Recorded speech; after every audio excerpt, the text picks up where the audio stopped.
تواضع جو انسان میں پیدا ہوتی ہے وہ اس سے، اس کا عملی میں آپ کو نسخہ بتا رہا ہوں، انسان اپنے عیبوں پر نگاہ رکھے، اپنی بھلائیوں پر نہ زیادہ نگاہ جمائے، اپنی کوتاہیوں۔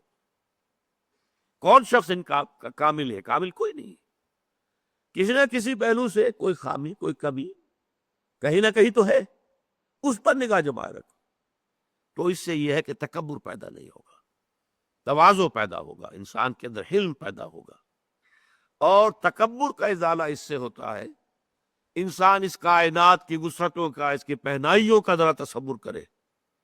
اس پوری کائنات میں میری حیثیت کیا ہے؟ ایک نقطے کے برابر بھی نہیں، نقطہ بھی بڑی شے ہے، کیا حیثیت ہے ہماری؟ اور اس کے لیے وہ جو میں نے ابھی آپ کو تمثیل سنائی،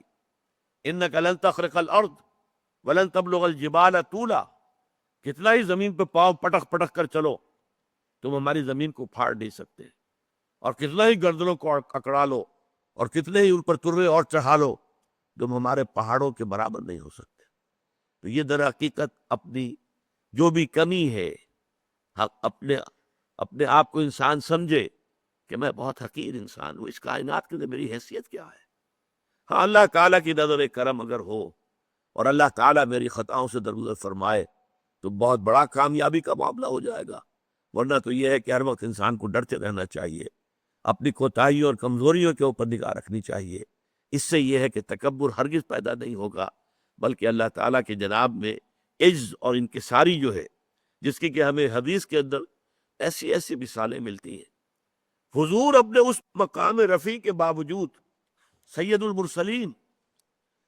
حبیب رب العالمین، اپنے اس مقام پر بھی جب وہ اللہ سے مخاطب ہوتے تھے تو ایک دعا ہے جو میرا کتاب چاہے مسلمانوں پر قرآن مجید کے حقوق، اس کے آخر میں نے وہ دعا دی ہے، درج کی ہے، اللہم انی عبدک، اے اللہ میں تیرا بندہ ہوں، وابن عبدک، میرا باپ بھی تیرا ایک غلام تھا، وابن امتک، میری ماں بھی تیری ایک ادنا کنیز تھی، فی قبضتک، میں تیرے قبضہ قدرت میں ہوں، ناصیتی بیدک، میری پیشانی تیرے ہاتھ میں ہے، جدھر چاہے لے جائے، ماضٍ فی حکمک، اور میرے پورے وجود میں تیرا حکم جاری و ساری ہے، عدل فی قضاؤک، اور میرے بارے میں جو فیصلہ تو کرے وہ عدل پر مبنی ہو۔ یہ انداز محمد الرسول اللہ کا اپنے پروردگار سے تخاطب کا تھا۔